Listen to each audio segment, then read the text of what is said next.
Good morning friends. आज का हमारा टॉपिक है माटी वाली, जो कक्षा 10वीं हिंदी पाठ 3.1 से लिया गया है, जिसके रचनाकार विद्यासागर नौटियाल जी है। आज हम इस पाठ का सप्रसंग व्याख्या और प्रश्न के अभ्यास देखेंगे। महत्वपूर्ण गद्यांशों की व्याख्या। 1. शहरवासी सिर्फ माटी वाली को नहीं, उसके कंटर को भी अच्छी तरह पहचानते हैं। रद्दी कपड़े को मोड़कर बनाए गए एक गोल डिल्ले के ऊपर लाल चिकनी मिट्टी से चुलबुल भरा कनस्तर टिका रहता है। उसके ऊपर किसी ने कभी कोई ढक्कन लगा हुआ नहीं देखा। अपने कंटर को इस्तेमाल में लाने से पहले वह उसके ऊपरी ढक्कन को काटकर निकाल फेंकती है। संदर्भ। प्रस्तुत पंक्ति हमारी पाठ्य पुस्तक की कहानी माटी वाली से उद्धृत है, जिसके रचनाकार विद्यासागर नौटियाल जी हैं।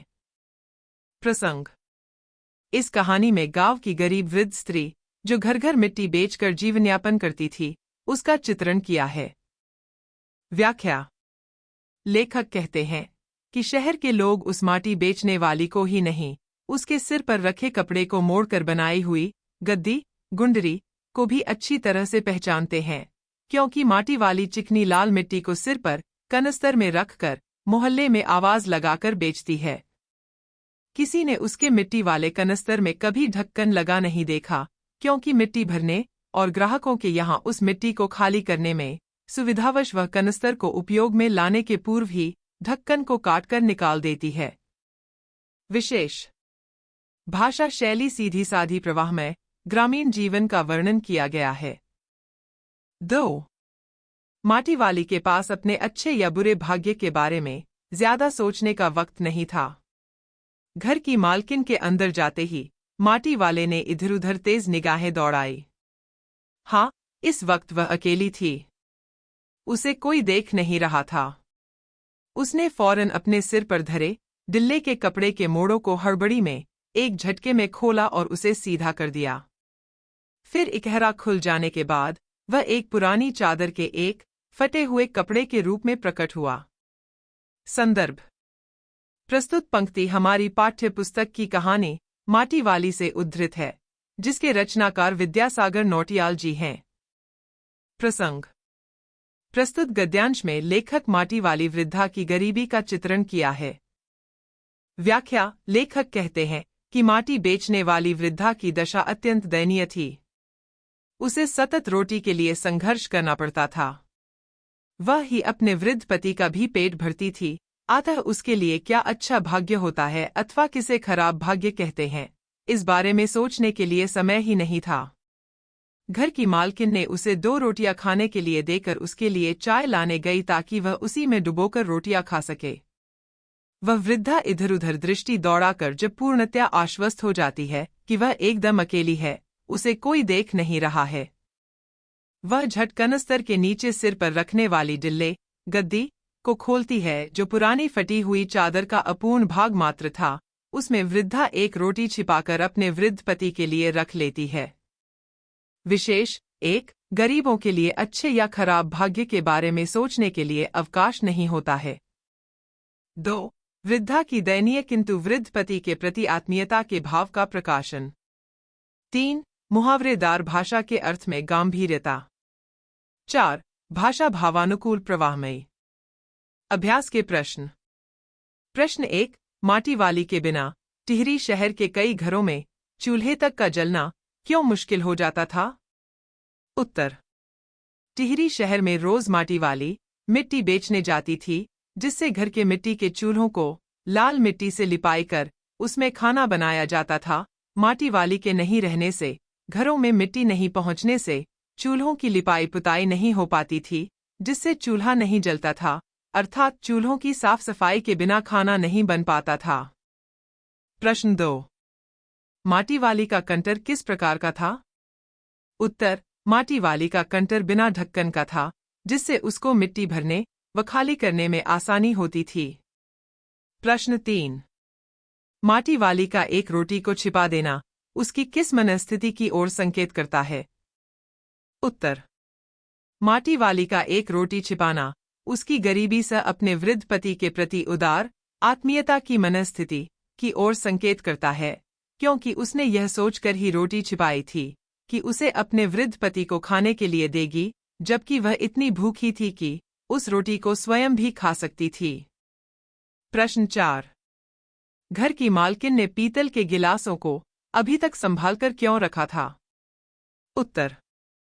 घर की मालकिन ने पीतल के गिलासों को अभी तक इसलिए संभालकर रखा था क्योंकि वह भावुक किंतु समझदार महिला थी। वह सोचती थी कि न जाने उसके पूर्वजों ने किस तरह तकलीफ सहकर इन्हें बनाया होगा। 2-2 पैसे जोड़कर हमारे पूर्वजों ने इन पीतल के बर्तनों को खरीदा होगा। यह हमारे पूर्वजों की निशानी है। ऐसा सोचकर संभाल कर रखी होगी। प्रश्न 5। माटी वाली और मालकिन के संवाद में व्यापारियों की कौन सी प्रवृत्ति का उल्लेख किया गया था? उत्तर। माटी वाली और मालकिन के संवाद में व्यापारियों की मुनाफाखोरी की प्रवृत्ति का उल्लेख किया गया है। व्यापारियों का स्वभाव होता है पुरानी वस्तुओं को औने-पौने दाम में खरीदना और बाजार में महंगे भाव में बेचकर मुनाफा कमाना। प्रश्न 6। कहानी के अंत में लोग अपने घरों को छोड़कर क्यों जाने लगे थे? उत्तर। टिहरी बांध का पानी शहर में भरने से सब कुछ डूब चुका था, इसलिए लोग अपने अपने घरों को छोड़कर जाने लगे। बांध निर्माण के लिए जमीन अधिग्रहण हो चुका या पानी निकासी की दोनों सुरंगें बंद हो गई थीं। पाठ के आगे से प्रश्न। प्रश्न 1 का बांध, सड़क व अन्य सरकारी निर्माण कार्य होने पर स्थानीय लोगों को किस किस तरह की समस्याओं का सामना करना पड़ता है? चर्चा करके लिखिए। उत्तर। बांध, सड़क का कार्य या अन्य सरकारी निर्माण कार्य होने पर कई प्रकार की तकलीफ स्थानीय लोगों को सहनी पड़ती है। इन तकलीफों में सर्वाधिक तकलीफदेह विस्थापन की समस्या होती है। जीविका के साधन पुनः नए स्थान पर ढूंढना जमाना सहज नहीं होता है। घर-बार, खेत या अन्य जीविका के जमेजमाए साधनों को छोड़ना आसान नहीं होता है। यह समस्या उनके लिए और गंभीर होती है जिनके पास प्रमाण पत्रों का अभाव होता है। ख। इस प्रकार के कार्य के क्या क्या फायदे होते हैं? अपने विचार लिखिए। उत्तर। ग्रामों में सरकारी निर्माण जैसे सड़क बनाना, बांध बनाना, नाली बनाना आदि होते हैं, जिसके फायदे आगे हमें ही मिलते हैं। सड़क के बनते तक परेशानी झेलनी पड़ती है, फिर हम अपने घर तक सुगमतापूर्वक आते जाते हैं। बांध का निर्माण होने पर धूल, मिट्टी, पानी की समस्या होती है। उसके बनने के बाद हमारी सिंचाई सुविधा व पानी की समस्या दूर होती है। प्रश्न 2। पहले के जमाने में मिट्टी का उपयोग किन किन कामों में होता था तथा वर्तमान समय में इसका उपयोग आप कहाँ-कहाँ देखते हैं? अंतर बताते हुए लिखिए। उत्तर। पहले के जमाने में मिट्टी का उपयोग मकान बनाने, बर्तन बनाने, पुताई करने, खिलौने बनाने में किया जाता था, किंतु वर्तमान समय में मिट्टी का उपयोग ईंट बनाने, खिलौने बनाने में ही किया जाता है। प्रश्न 3। बांध बन जाने के बाद माटी वाली का शेष जीवन कैसे बीता होगा? कल्पना करके लिखिए। उत्तर। बांध बन जाने के बाद माटी वाली का शेष जीवन और भी संघर्षमय हो गया होगा। विस्थापन में कागजी प्रमाण पत्रों को विशेष महत्व दिया जाता है। वृद्धा के पास सप्रमाण कोई भी ऐसी चीज नहीं थी जिसे वह पुनर्वास में संलग्न अधिकारियों कर्मचारियों के सम्मुख प्रस्तुत करती और उसे वाजिब विस्थापन हेतु मुआवजा प्राप्त होता तथा वह पुनः जीविका का साधन अन्यत्र भी नए सिरे से बनाने में सफल हो पाती। प्रश्न 4।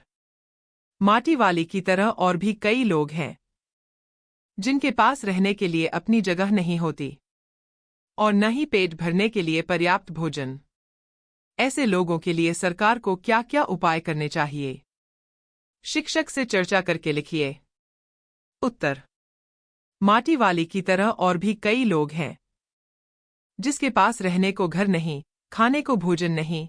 इसके लिए सरकार के द्वारा उन गरीब परिवारों के लिए पुनर्वास हेतु विशेष ध्यान दिया जाना चाहिए। रोजी रोटी, कपड़ा से लेकर आवास की व्यवस्था के प्रति सरकार को पूरी ईमानदारी से ध्यान देना चाहिए। प्रश्न 5।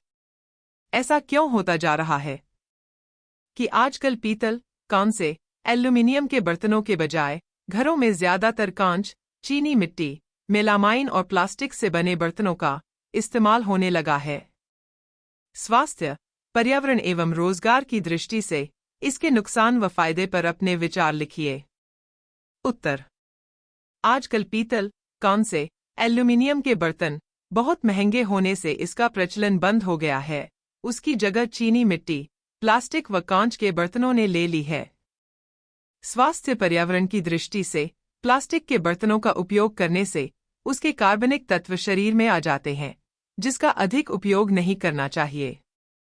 इसके फायदे हैं, वह कम कीमत में आ जाते हैं, टूटने व फूटने पर अफसोस नहीं होता। रोजगार की दृष्टि से आज प्लास्टिक की अधिक से अधिक कंपनियों लग गईं, जिससे लोगों को रोजगार मिलता है। कांच के बर्तन व चीनी मिट्टी के बर्तन का उपयोग ठीक है, किंतु वह महंगे होते हैं, टूटने फूटने पर बहुत दुख होता है। प्रश्न 6। मृणशिल्प कला अर्थात मिट्टी से कलाकृतियां बनाना का आप अपने आसपास इस तरह की कलाकृतियां कहाँ-कहाँ देखते हैं, तथा यह भी पता कीजिए कि इस कला की क्या-क्या विशेषताएं हैं। उत्तर: हमारे आसपास मिट्टी की कलाकृतियां रायपुर, कोंडागांव में देखने को मिलती हैं, जहां खिलौने, बर्तन व सजावट की सामग्री मिट्टी से बनाई जाती हैं। ख. आपके शहर, राज्य के कुछ ऐसे कलाकारों के नाम बताइए जिन्होंने मृणशिल्प कला के क्षेत्र में प्रदेश को पहचान दिलाई हो। उत्तर: हमारे राज्य के कोंडागांव में टेराकोटा मृणशिल्प कला है।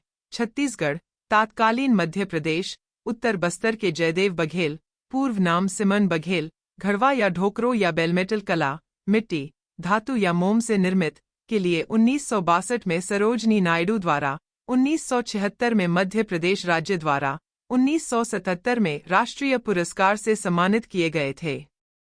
इन्होंने 1978 में मास्को में इस कला का प्रदर्शन कर इसे अंतर्राष्ट्रीय पहचान दिलाई तथा 1982 में इंदिरा गांधी द्वारा शिखर सम्मान से सम्मानित हुए।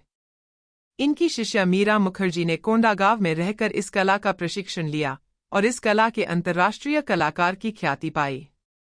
इसी कड़ी में भारतीय मूल की अमेरिकी नागरिक आनंदिता दत्ता भी हैं।